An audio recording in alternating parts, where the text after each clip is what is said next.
नमस्कार दोस्तों। आज हमारे साथ मनीष कुमार जी हैं और आज हम स्टार्टअप की बात सुनते हैं। 2010 में जब स्टार्टअप जैसी चीज़ें बहुत नई थी, तब आईआईटी से अपना एमएससी इंटीग्रेटेड प्रोग्राम करके बिहार में आना और एक स्टार्टअप शुरू करना। आप देहात के बारे में तो जानते ही होंगे। यदि हम दो को फाउंडर की बात करें जिन्होंने नींव रखी, जिन्होंने शुरुआत की देहात, जिसकी बात करते हैं 20 से बाजार तक, तो उसके आप एक फाउंडर्स थे मनीष जी। कुछ दिनों के बाद लगा कि नहीं, शायद मैं इसके लिए नहीं बना हूँ, मुझे कुछ और करना चाहिए, कुछ और एक्सप्लोर करना चाहिए। उसी को ध्यान में रखते हुए आप उड़ीसा चले गए और वहाँ से एक सोशल एंटरप्राइज शुरू की। तो आज के दिन पे हम कह सकते हैं कि आप एक सोशल एंटरप्रेन्योर हैं। और शुरुआती दिनों में इनका आरपीसीओ से बहुत ही ज़्यादा लगाव रहा। बहुत सारी टेक्नोलॉजी को ये अलग अलग उसको इंटरप्राइज रूप देने में भी इनकी बहुत बड़ी भूमिका रही। और आज ये बैक टू विलेज करके एक संस्था चलाते हैं, जिसका उद्देश्य है कि लोगों को एग्रीकल्चर के माध्यम से कैसे लाइवलीहुड जनरेशन का काम किया जाए।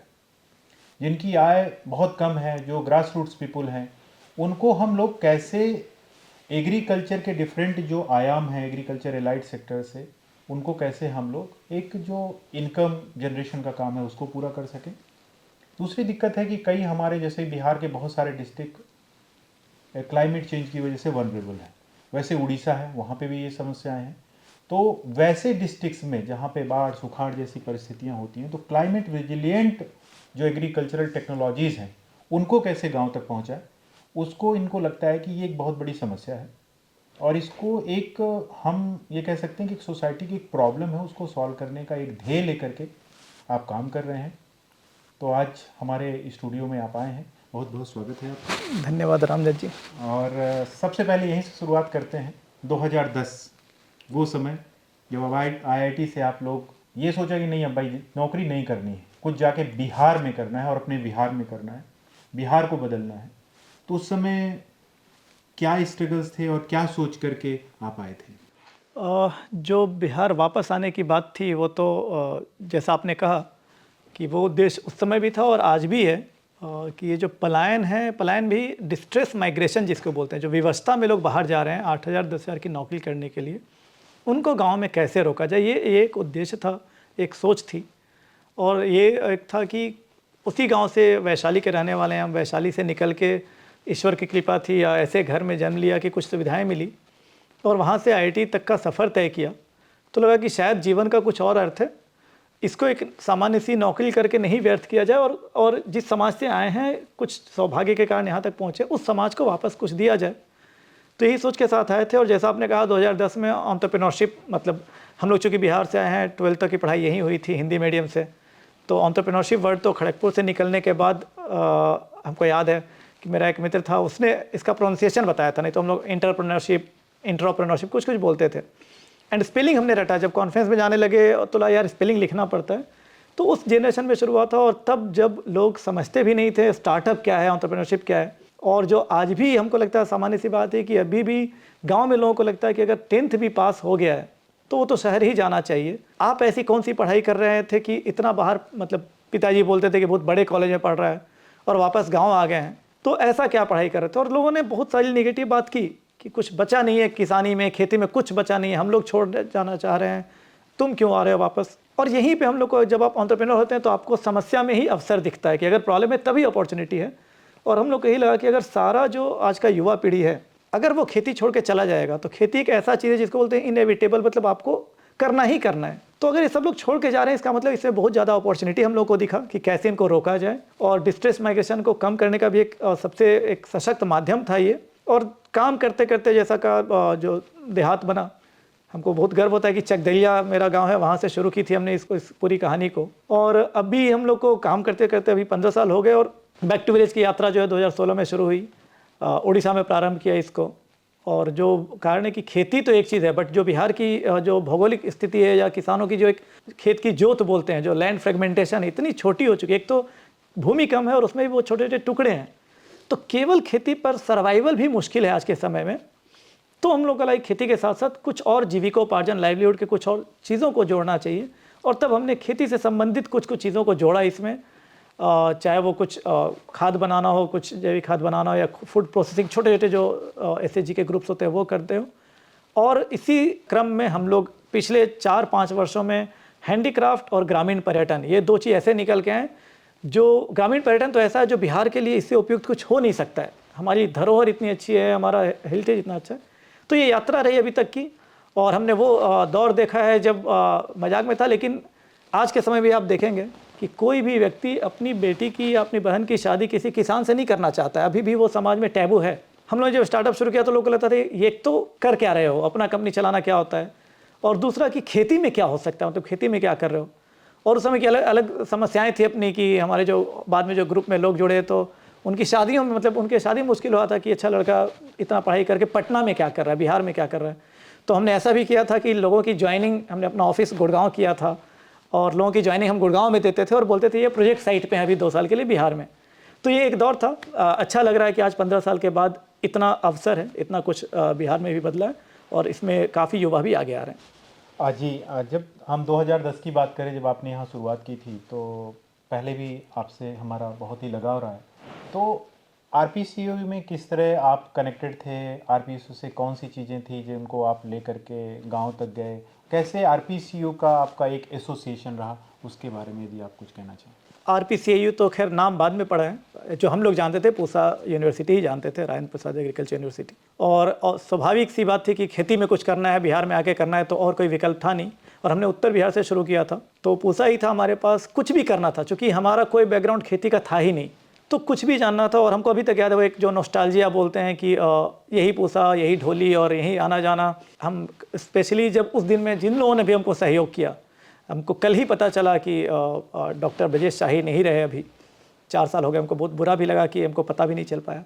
केवीके के उस समय वैशाली केवीके के हेड थे, और जिस प्रकार से उन्होंने सहयोग किया था, ये जानते हुए कि पता नहीं ये लोग रहेंगे कि नहीं रहेंगे, चले जाएंगे, एक्सपेरिमेंट कर रहे हैं, सबको पता था कि नहीं हुआ तो जॉब कर लेंगे जाके। पुष्पा मैम थी, अभी यहीं पे आपके यहाँ पे आ गई, विश्वविद्यालय में आ गई हैं। विजय जी एक बहुत सामान्य से आदमी थे जो सीड स्टोर का कुछ देखते थे, वो हमारे लिए बीज यहाँ से ढोली में बस पे चढ़ाना और हम लोग उसको पटना में उतारते थे। तो ये सारी चीज़ें सब कुछ यहीं से था। कोई ट्रेनिंग करवाना है तो हम लोग पूसा दौड़ के आते थे। NK सिंह सर थे, एक राजेंद्र भगवती, एक ये सब चीज़ें वो जो आप भूल नहीं सकते हैं, चाहे 100 वैरायटी धान की जान जाए। तो पूसा से जिस तरह का सहयोग मिला था, कोई झिझक नहीं है कहने में कि आज 15 वर्षों में वो सहयोग, उस तरह का प्रोएक्टिव अप्रोच जो बोलते हैं, और हमको बड़ा आश्चर्य लगा था कि ये सरकारी विश्वविद्यालय में भी इस तरह की व्यवस्था है कि लोग इतना सपोर्ट कर रहे हैं। हर चीज़, बीज हो, ट्रेनिंग हो, प्रशिक्षण हो। हमको अभी पिछले महीने वोट देने जब हम आए थे बिहार, तो एक पुराना सर्टिफिकेट मिला कि हमने हॉर्टिकल्चर की एक ट्रेनिंग पूसा में आके 3 दिन की थी यहाँ पे। तो वो सारी यादें, और यात्रा यहीं से शुरुआत हुई थी। और सबसे अधिक जब आपके एकदम शुरुआती दिनों में, बुरे दिनों में कोई आपका साथ देता है तो आपको हमेशा याद रहता है। तो पूसा हमारे लिए वो एक सबसे इम्पॉर्टेंट संस्थान है। तो जब आपने उस समय 2010 का पूसा और आज का पूसा, लगभग 15 साल के बाद पूसा आप अभी देखा, तो कुछ आपको डिफरेंस या कोई सी चीज़ें वो नज़र आई? नहीं, वो तो स्वाभाविक है कि चूँकि दुर्भाग्य कह लें इसका कि आज हम लगभग 10 वर्षों के बाद पूसा आए हैं, 2015-16 के बाद।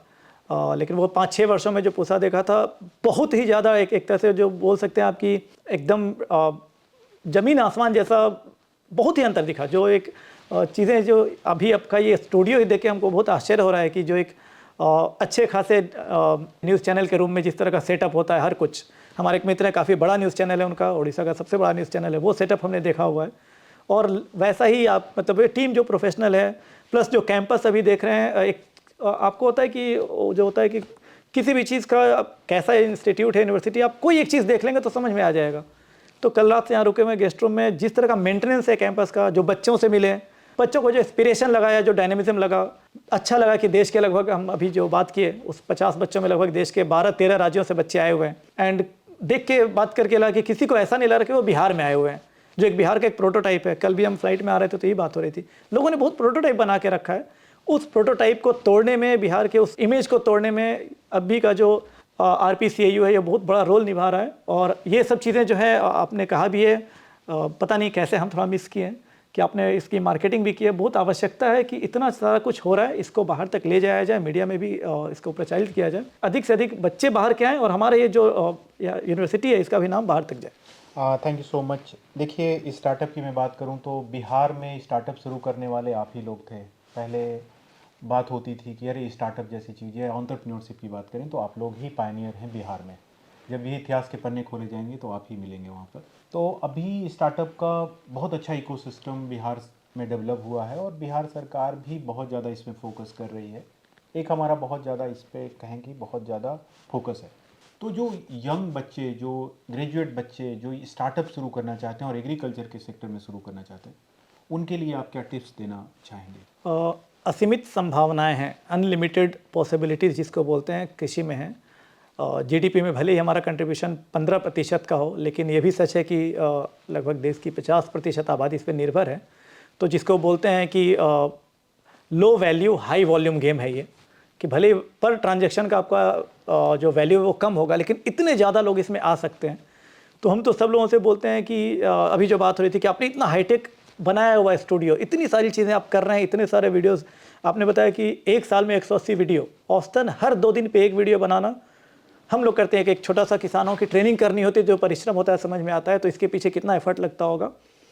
इन युवाओं का, जो हमारे बच्चे हैं, उनका ये दायित्व बनता है कि इन चीज़ों को, जो लैब टू लैंड बोलते हैं, उसको ले जाने का कोई एक मीडियम चाहिए।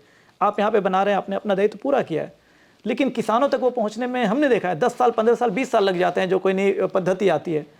और इसमें हमको मानना, स्वीकार करना चाहिए कि ये दायित्व लेना पड़ेगा, वो युवाओं को लेना पड़ेगा, क्योंकि आप ही को फील्ड पे जाना है, आप ही को ग्राउंड पे ले जाना है।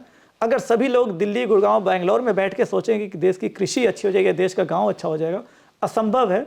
गांव में जाना चाहिए। हाँ, आप पढ़ाई खत्म करके 4-5 साल गांव में रहिए, आपने जो युवावस्था का 5 साल दीजिए, आप सीखेंगे भी बहुत अच्छी। उस समय आपका एक पारिवारिक बहुत ज़्यादा दायित्व भी नहीं होता है, और उस ग्राउंड एक्सपीरियंस को फिर आप कहीं बाहर शहर में बैठ के जरूर कर सकते हैं। ट्रांजेक्शन वाइज हम बहुत छोटा सा एग्जाम्पल देते हैं। आप एक गाँव में मान लीजिए कि अगर 500 एकड़ ज़मीन भी है, और आप कैलकुलेशन कीजिए, केवल आप 2 सीजन में धान और गेहूं का बीज बेचते हैं एक पंचायत में, तो एक छोटा सा कैलकुलेशन आप जोड़ेंगे तो आएगा, अगर आप प्रति किलो पे 5 रुपये भी बचाते हैं, 2 से 2.5 लाख रुपए आप एक साल में कमाते हैं। इतना सिंपल कैलकुलेशन है एक पंचायत में। तो इसलिए इसको हम लोग, युवाओं के लिए बहुत बड़ा स्कोप है, आप किसी भी चीज़ में जा सकते हैं। क्लाइमेट चेंज एक बड़ा इशू है, तो हम यही कहेंगे कि आप एक्सप्लोर कीजिए, इंटरनेट का ज़माना है, नौकरी कीजिए, ये तो नहीं बोल सकते नहीं कीजिए, लेकिन जिनके पास भी थोड़ा सा भी सामर्थ्य है कि परिवार सपोर्ट कर सकता है या कुछ फाइनेंशियल बैकिंग है, तो प्लीज़ एंटरप्रेन्योरशिप एक शुरू कीजिए। बहुत आवश्यकता है किसानों को आपकी। ये रिसर्च भी कहता है कि 3 से 5% ही हमारे जो स्टार्टअप हैं वो सक्सेस होते हैं, अदरवाइज कहीं ना कहीं यात्रा में वो असफल ही हो जाते हैं। और जैसे ही वो असफल होते हैं तो उनको लगता है नहीं यार ये काम ठीक नहीं है, और वो फिर बैक टू जॉब या जहाँ पे है वहाँ चले जाते हैं। तो फेल ना हो उसके लिए उन्हें मतलब कुछ आपकी तरफ से कहें कि ये गलतियाँ ना करें, या टिप्स कुछ देना चाहें, क्योंकि ये फेल वाला मामला है। आप जो बोल रहे हैं फेल ना करें, उसके लिए क्या बताना है? इसके लिए बहुत सारी चीज़ें मिल जाएंगी टिप्स, लेकिन फियर ऑफ फेल्योर से दूर भागिए। आप मतलब फेल होने का डर खत्म कीजिए। सबसे बड़ा चीज़ ये कि जिस दिन आपका डर खत्म हो जाएगा, आधी समस्या खत्म हो जाएगी, आपको रास्ता दिखने लगेगा। आप जब किसी चीज़ को सोचते हैं कि कैसे फेल करेंगे ना, आप अट्रैक्ट कर रहे हैं उस चीज़ को। आपने कभी नहीं सोचा कि आप मैट्रिक के एग्ज़ाम में कैसे फेल कर सकते हैं। हम एग्जाम्पल देते हैं, 1000 तरीके हैं। आप एग्ज़ाम देने जा रहे हैं और आपका मतलब आप नहीं पहुंच पाए सेंटर पे, लेट से पहुंचा, फेल कर जाएंगे मैट्रिक में। लेकिन आप कभी नहीं सोचते हैं, क्योंकि आपको वो चीज़ बहुत आसान लगती है कि मैट्रिक तो पास कर लेंगे। ऐसा क्यों है कि स्टार्टअप में हम लोग को लगता है फेल कर जाएंगे? क्योंकि हम स्टार्टअप को बहुत बड़ा मान के चलते हैं। पहला बात यह है कि आप दिमाग से मजबूत हो जाइए, बिल्कुल भी फेल होने का ऐसा कुछ नहीं है। और वही लोग फेल होते हैं जो फेल के बारे में ज़्यादा सोचते हैं। आप ज़्यादा सोचेंगे तो फेल होंगे। रास्ते बहुत हैं, और अगर फेल होते हैं तो ये सोच लीजिए आप कि आपने अगर 2-3 साल लगाया स्टार्टअप में, तो आपके इतना अनुभव आपके किसी भी पीयर को, जो आपका दोस्त कोई नौकरी कर रहा होगा, नहीं होगा। अगर आपने स्टार्टअप शुरू किया है, आप क्लर्क का काम किए होंगे, आप प्यून का काम किए होंगे, आपने अकाउंटिंग का काम किया होगा, आपने एचआर का काम किया होगा, आपने क्योंकि स्टार्टअप में सब कुछ आप करते हैं। जब हम एज ए कंपनी, जब हम लोगों को हायर करते हैं और हमको लगता है कोई बंदा स्टार्टअप करके आया हुआ है, तो उसमें हम सेकंड थॉट देते ही नहीं कि इसका जो अनुभव है, इसने सब कुछ किया होगा उसमें, तो उस आपकी नौकरी भी आसान हो जाती है। तो दोनों चीज़ें, एक तो आपके पास बैकअप है। ये मत सोचिए कि स्टार्टअप में 2 साल बर्बाद किए तो अब नौकरी कौन देगा। आप ये निश्चिंत रहिए कि कंपनी आपको ज़्यादा प्रीफर करेंगी। तो एक बैकअप ये भी रहता है, लेकिन ये सोच के ना करें। आप ये सोच के करें कि स्टार्टअप कर रहे हैं तो सफल ही होंगे और हो जाएंगे। जो भी अपना स्टार्टअप शुरू करना चाहते हैं, तो सर ने सही बात कही कि पहले डरना नहीं है। यदि कूद गए हैं, लगे रहना है, तो perseverance is the one of the I think की टू गेट सक्सेस। और लर्निंग बहुत अच्छी होती है, आपको जीवन का जो एक्चुअल में लर्निंग है वो वहीं से मिलेगा। तो आपने बहुत सारी बातें साझा की, और मुझे लगता है कि इन बातों से जो हमारे यंग स्टार्टअप हैं वो बहुत सारी बातों को सीख करके, और जो हमारा बिहार का एग्री स्टार्टअप इकोसिस्टम है उसको और स्ट्रेंथन करने में मदद मिलेगी। बहुत बहुत आभार, बहुत बहुत धन्यवाद। आप आए और इतनी सारी बातें हमसे की, बहुत बहुत धन्यवाद। धन्यवाद धन्यवाद।